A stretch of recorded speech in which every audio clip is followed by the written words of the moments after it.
কই দেখি আমার পুজোর জিনিসগুলো ঠিকঠাক এনেছিস তো? হ্যাঁ দেখে নাও। ওটা কি? ওটা সুনন্দার প্যাডের কি প্যাকেট।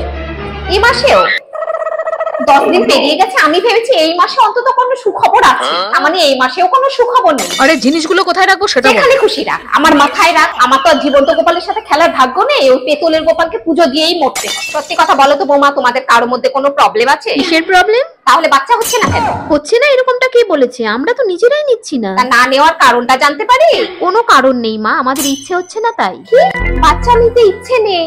এও আবার হতে পারে? তাহলে বিয়ে করলে কেন? কি বলছো? বিয়ে করেছি বলেই বাচ্চা নিতে হবে? এ আবার কোন কথা গো? সময় মতো বিয়ে হবে, বিয়ের পর বাচ্চা হবে, এটাই তো স্বাভাবিক, এটাই তো নিয়ম। এতদিন তো এটাই জেনে এসেছি, তার মানে এতদিন যেটা জেনে আসলাম সেটা ভুল? তো ইচ্ছে কি কোনোদিন হবে নাকি সেটা হবে না? এখন তো বলতে পারছি না, দেখা যাক। কি গো দিদি, কোনো সুখবর আছে? না গো দিদি, বিয়ে 6 বছর হয়ে গেল, এখনো নাতি নাতনির মুখ দেখতে পেলাম না। আরে এই জীবনে আর পাবো বলে তো মনে হয় না। ওদিকে দেখো, ওদের সঙ্গে যারা বিয়ে করেছিল তাদের বাচ্চা কাচ্চা স্কুলে পড়ছে, আর এদের কোনো হেলদলই নেই। বললেই বলবে সময় নেই। আমি বলি এরপর তো আর তোদের সময় থাকবে না বাবা মা হওয়া। বিয়ের দিনই বৌমাকে বলেছিলাম, বৌমা 1 বছরের মধ্যেই যেন বাড়িতে গোপালের আগমন হয়। তারপর ছেলে বললো না মা, এত তাড়াতাড়ি সম্ভব না। তখন আমিও ভাবলাম এই যুগের ছেলে মেয়ে ঠিক আছে, 6 মাস একটু ঘুরুক ফিরুক, আনন্দ ফুর্তি করুক, তারপর না হয় হবে। কিন্তু সেই 6 মাস 6 বছরেও শেষ হলো না। কি মরমে যে বলেছিল, এখন ভাবি কেন বলেছিল। আচ্ছা বলো তো, আমার ইচ্ছে করে না নাতি নাতনিকে আদর করতে? আশেপাশে সবাই ঠাকুমা হয়ে গেছে, বাচ্চাগুলোকে দেখি আর আফসোস করি। ওই আফসোস করেই আমার জীবন কাটবে, বুঝলে? কপাল কপাল, সবই কপাল। আমার কপালের নামই গোপাল। ও কাজের খুব চাপ। তা বলছি তোরা এত কাজ করছিস কেন রে? কি বলছো? এই বয়সে তো কাজ করব, কাজ না করলে টাকা আসবে কোথা থেকে? টাকার জন্য কাজ করছিস, টাকা জমাচ্ছিস, এত টাকা দিয়ে হবে কি বলতে চাইছো তুমি? একটু পরিষ্কার করে বলো তো। না মানে বলছি, টাকা যে জমাচ্ছিস, টাকা তো ভোগ করার লোক দরকার। ভোগ করার লোকই যদি না থাকে তাহলে এত টাকা জমিয়ে হবে কি? আগে টাকা ভোগ করার লোক থাকে তো। আর ওমা দেখো, তোমার ছেলে আমার জন্য কি ভালো একটা গিফট এনেছে। এই বাচ্চাদের মতো প্রেম প্রীতি তোমরা কতদিন করবে গো? এগুলো করে কোনো লাভ নেই। প্রেম প্রীতি যদি করতে হয় এরকম কিছু করো যেটাতে লাভ আছে, যেটা করার দরকার সেটা তো করছো না। মানে? মানে আবার কি? মানে তো সবই বোঝো, বুঝেও না বোঝার ভান করো কেন তোমরা? বিশ্বাস করবে দিদি, এও বলেছি ছেলেকে, এখনো আমি শক্ত সামর্থ্য আছি। এই মুহূর্তেও 2-3টে বাচ্চা আমি লালন পালন করে দিতে পারবো। তোদের তো সময় নেই বাচ্চা বড় করার, তোরা শুধু জন্মটা দিয়ে আমার উপর ছেড়ে দে, আমি তাদেরকে বড় করবো।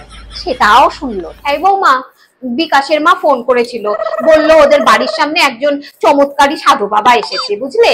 তা তোমরা যাবে নাকি? চমৎকারী সাধু বাবা? আমরা কি জন্য যাব? না মানে ওই বাচ্চা।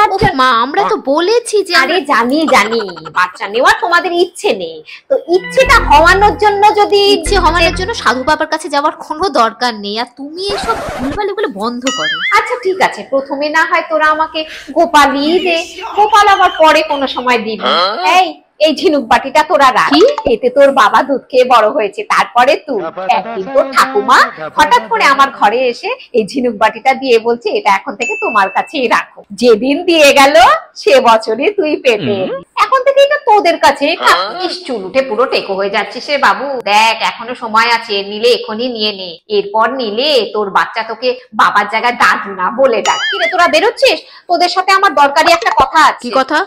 ওই বাচ্চার ব্যাপার। তোমার কাছে অন্য কোনো কথা আছে? যদি থাকে তাহলে বলো। উঠতে বসতে চলতে ফিরতে শুধু বাচ্চা বাচ্চা আর বাচ্চা, এটা আমাদের লাইফের ডিসিশন। তো দয়া করে আমাদের উপর ছেড়ে দাও। আমরা যেরকম আমাদের কাজ করছি তুমিও তোমার কাজ করো না। এই যে যখন যেটা চাইছো তখন সেটা পাচ্ছ, এই আরাম আয়েশ এগুলো কোথা থেকে আসছে? কোনো সময় চিন্তা করেছো সুনন্দার লাইফে মা হওয়া ছাড়া আরো অনেক কাজ রয়েছে? ওকে ওর বাবা মা শুধু মা হওয়ার জন্য লেখাপড়া করায়, অনেক তো হলো। এবার অন্তত নিজের চিন্তা ভাবনাগুলো বদলানোর চেষ্টা করো। তুই আমাকে এতগুলো কথা শোনালি বাবু, এইসব কথা আমাকে কোনোদিন শুনতে হবে আমার ছেলের মুখ থেকে? আমি কোনোদিন স্বপ্নেও চিন্তা করিনি। এসব তো শুনতেই হতো গিন্নি, তবে তুমি অনেক পরে শুনলে।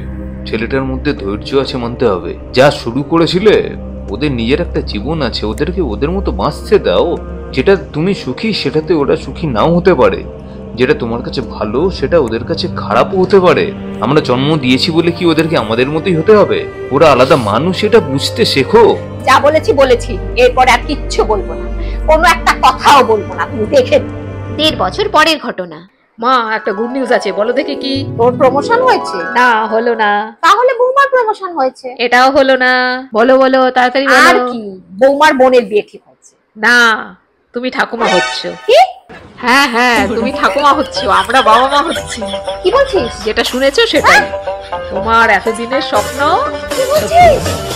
ওই ওই ঝিনুক, ওই ঝিনুক। মা, ও মা, মা, কি হলো কি হলো তোমার? কি হলো? অ্যাম্বুলেন্স ডাক, অ্যাম্বুলেন্স ডাক। ডাকছি, হ্যাঁ।